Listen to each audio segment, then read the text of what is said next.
stop right there. Good start, baby. God, family, my fans, and the money is the only thing that count, nigga. You did. It's Emmanuel Glaze for the Crush Sports Talk out here at Kell High School in Marietta, Georgia. And I'm with my guy right now, DWilliams. Yes, sir. You know, the Cathlete. You need to know this name because in 2019 and 2020, we're bringing home some medals, baby, for the United States. When you're out here like this on this track, what does it do for you? Man, this is where it all started at. I was about 8 years old. My dad brought me and my sister out here. We ran for, at the time, it was East Cobb Track Club. Yeah. So yeah, this is the track it all started at before I was even enrolled in school here.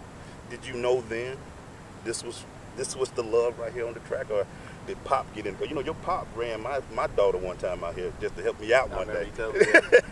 But what was it about it? Did it just hit you the minute you came out, or was it something that you grew into, this track and field love? I wouldn't say it hit me when I first came out here. My first reason for running track was to get faster at football. Mm-hmm. So I came out here with my goal being to get faster for football. And then as the years went on and I was still running, over time I just fell more in love with track. Tell people how many sports you actually were trying to play when you was coming up. Man, what didn't I play? Baseball, track, football, basketball, I wrestled. Wow, you wrestled? Yeah. Soccer was my first sport, I believe. So yeah, 6. So when you got into that and as you got older, when did track and field start taking the lead as that sport for you? I would say after I won my first national title when I was 11 in the pentathlon. Yeah. I think that was when I was like, okay, I could be really successful at this. You know what's crazy? Because when I coached 8th grade for Kell for so many years, they kept telling me, we got this kid that just won a national championship in track and field. You're going to love him. And I was like, all right, we're going to see. But when you came out and you played, when you won that national championship, did it take away some of the love for the other sports at that time? Oh, it didn't take away any love just because, I grew up competing. So I just love to compete. So I love every sport that I was involved in, but over the years it just became a point to where I had to start narrowing down sports that I was playing. And I just focused on, in high school I just focused on track and football, and then I liked track more, so that just took off. You remember your first loss? I took a lot of losses. But I always let the losses set me up for the wins. So that keeps going with that, because when you look at it, the one thing about track and field, it gives you that individuality. It gets you to get one-on-one. You got these guys going against you. Right. Is that another thing that makes it great? I love team sports. Yeah. But when you out there one-on-one, it's your lane, it's your thing. That has to be good. That's pretty much how I fell in love with it. I just love being accountable for myself. Right. I love competing in the team sports too, but it's just something about having accountability over yourself and knowing that whatever the outcome is on the track is because of all the work you put in and how you execute on the track in that moment. Coming up in East Cobb Track Club, it was always like a family, and I always remember looking up to the guys that were going to high school around this area that ran here in the summer. Like Jonathan Dwyer. And a bunch of other people. So they were always an inspiration to me, and I remember training with those guys. My dad used to put me in the same reps with those guys on the track. So I was always competing with the older guys in practice. So I think that also played a big role for where I am now. Done great things in track, but you were doing it not only in track and field, but two of the most difficult sports in track and field, the decathlon and the hip tackle. Right. Talk about that with your sister.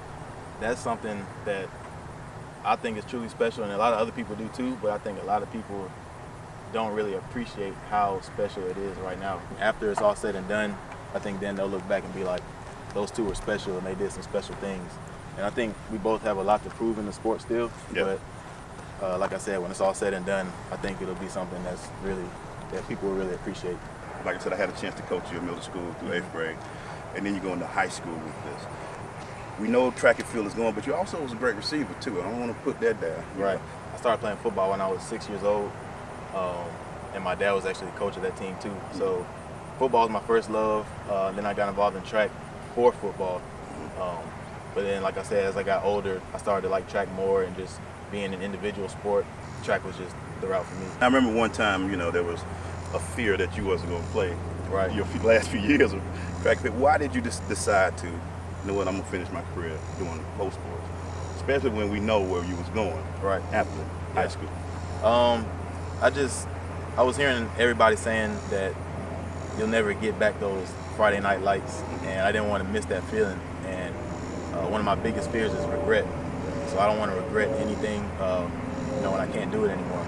So I decided I wanted to come back, and all my friends were still playing, and we were like brothers. So at that point, I knew that I wanted to go to school for track, but it was just I didn't want to regret missing out that last year playing under the Friday night lights. Y'all did very well that year too. Yeah, it was fun. So you get into high school and you're playing the dual sports or the multiple sports, but you're getting on the track and field. We know you were winning a lot. So just talk about your high school years as a track and field athlete. High school was great. I had some ups and downs, of course, like I have in every sport, like my whole life. I set some records in high school that I wanted to get. Yeah. So it was a good experience, especially my last year. That was really special, winning those 2 state titles, like my last high school races. And people don't know, Kell is a young school still, 2001. So you coming in, creating records, breaking records. Yeah. And to do that and to win those state championships, to know that you set a standard.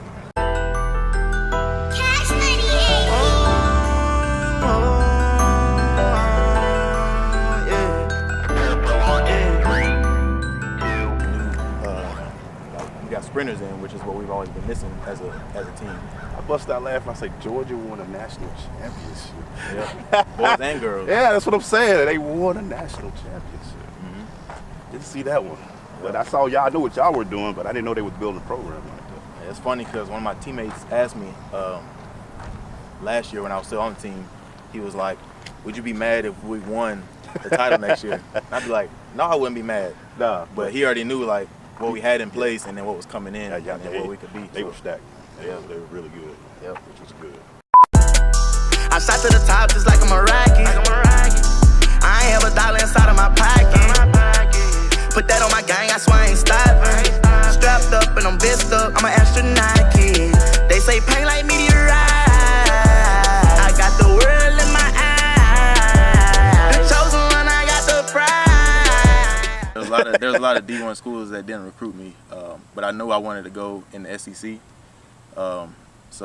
And at first I wasn't even really considering Georgia until I went there just to see like what was in my backyard.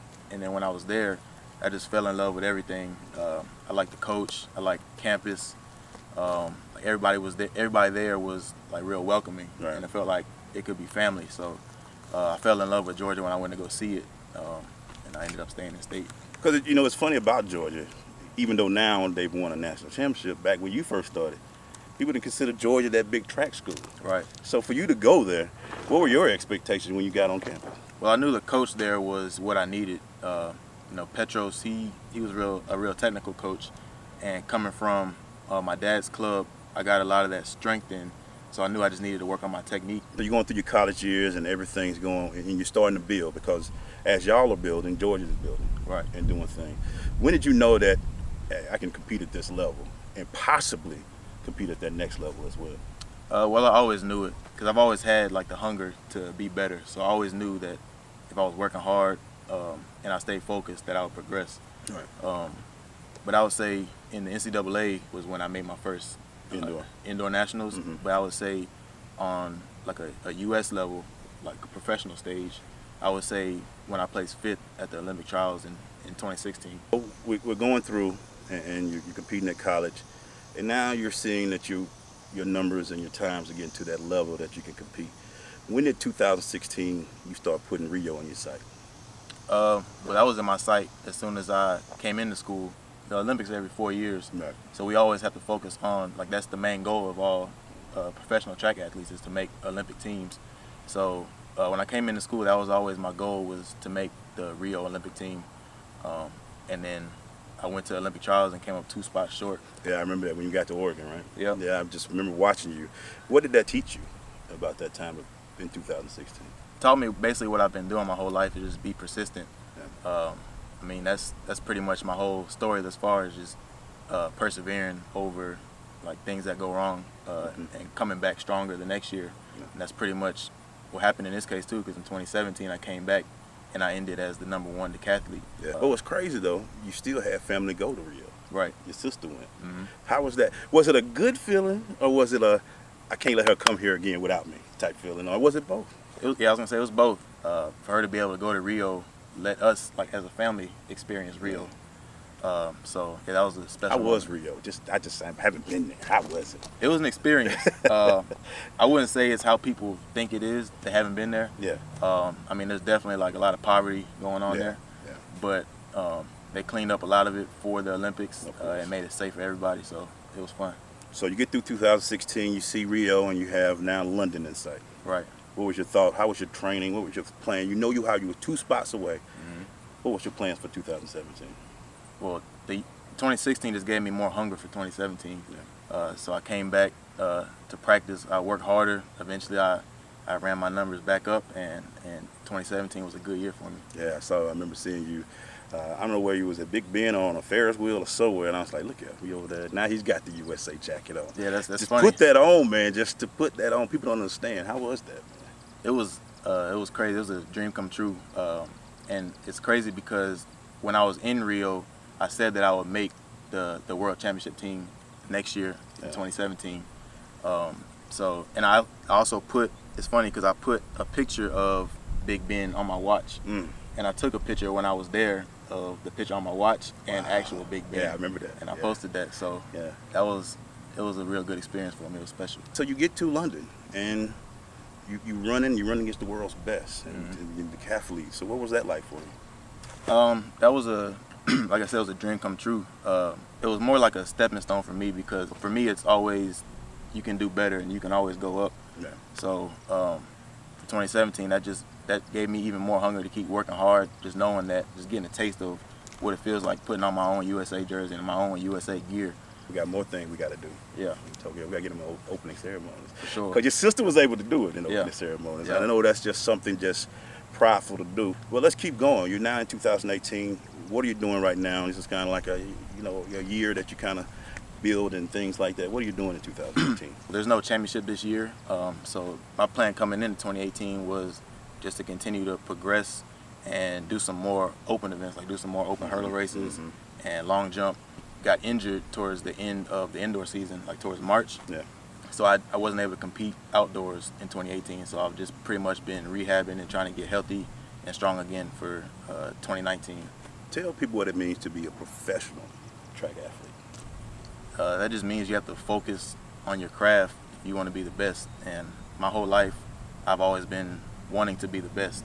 And I think that comes from what my dad instilled in me and Kendall when we were young is if you're going to do it, be the best at it.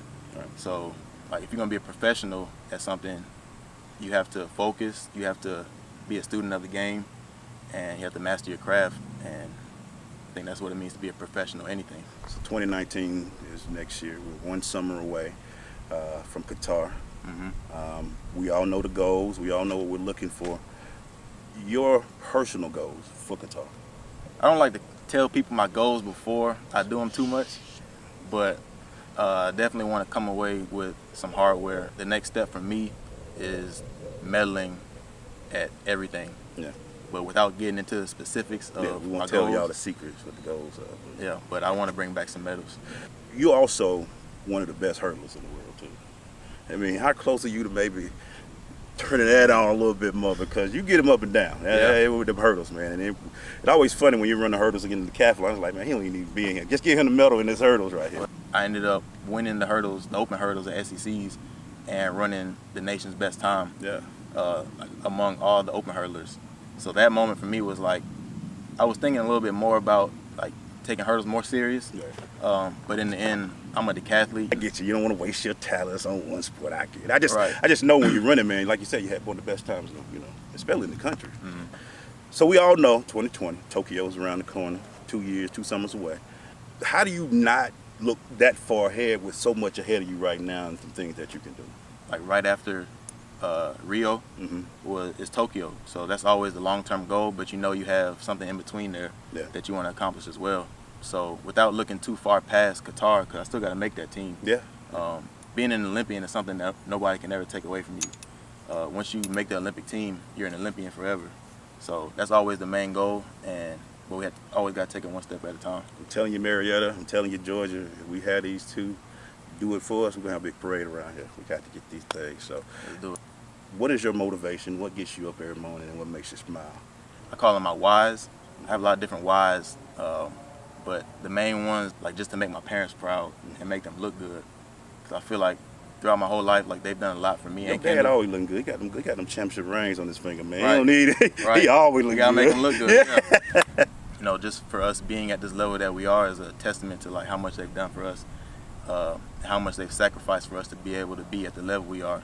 So I would say that's my number one why. But there's a few of them in there, and I think everybody needs to have some whys and some motivation. But yeah, that's what gets me going. That's what up. Hey man, thank you, brother, man. I appreciate the time. We're gonna chronicle. I hope if I can get in touch with. We got to squeeze these times in with him. We're gonna chronicle your path to Qatar, and also your path to Tokyo, man. So I thank you for letting me do this with you, man. Thank you for having me. Y'all check out this video, man. You can follow me at eGlaze57 on Twitter and Emmanuel Glaze on Instagram. And you can also follow my show page, The Crush Sports Talk, on Twitter and Instagram as well. For my man Devin Williams, we are here at beautiful Kell High School. Yeah, it's a little hot out of here too, but we all right though. I'm Emmanuel Glaze, The Crush Sports Talk. We'll talk to you later. On my knee, flawless baguettes, hop off a jet, barely get rest, cash through the mud, I get a check. You selling run on my pants and my chest. Future Olympian 2020, Tokyo, here we come. What me versus me stand? Me versus me, that's just me versus me. I compete against myself. So you might not win the race, you still building up points, so you need to be in a certain position. You know what I'm saying? Oh, he lost 3. Nah, not really. He still got he still leave about 300 points. So we need his best race is coming up, so we good at that. And you start competing against other people, then that throws you off of everything that you practice. Why the broke is the loudest in the room? Why all of a sudden niggas won't be cool? Ain't giving second chances, ain't no fool. I'm out my depression, life been going smooth. Pausing my session, backing through the roof. You gon' make some money, book me for a show. Most of my classmates thought I was a joke. Now look at their faces, I done gave them hope. New phantom, I'm like I need me one of those. I built my name up to help the business grow. How do you stay light but strong? Because you have to be strong enough to flip all that. Yeah. You know what I'm saying? So you still you can't just go out there throwing a javelin looking weak. You know, you gotta be able to throw that. Yeah, you gotta have a balance. But the decathletes come in all shapes and sizes. So there's short decathletes, there's tall decathletes, there's heavier decathletes, and there's lighter decathletes. And it all depends. Like those smaller decathletes are usually gonna be the faster ones. But usually they don't throw the farthest. Right. And of course the bigger guys can usually throw pretty far, but they're not really good in the 15. So it's you're kind of in the middle. Yeah. Well, you're in a good spot. Yeah. Which one's your favorite to throw? When you do it right, the javelin. Because when you do it wrong, it hurts your shoulder. I can see your back. That makes sense. Yeah. I can see people overextending. Yeah. But I like throwing discus too. Thank you, bro. No problem. Chance to do some big things as a family up here in Georgia. Okay. Yeah, they got that. It's in my ear. That one kind of came at us. You're good. Hey, it's Emmanuel Glaze. I do like cheeseburgers. I'm Devin Williams, and I like cheeseburgers too, but I don't eat them that often. All right. Makes me sick. I'm gleaming over here.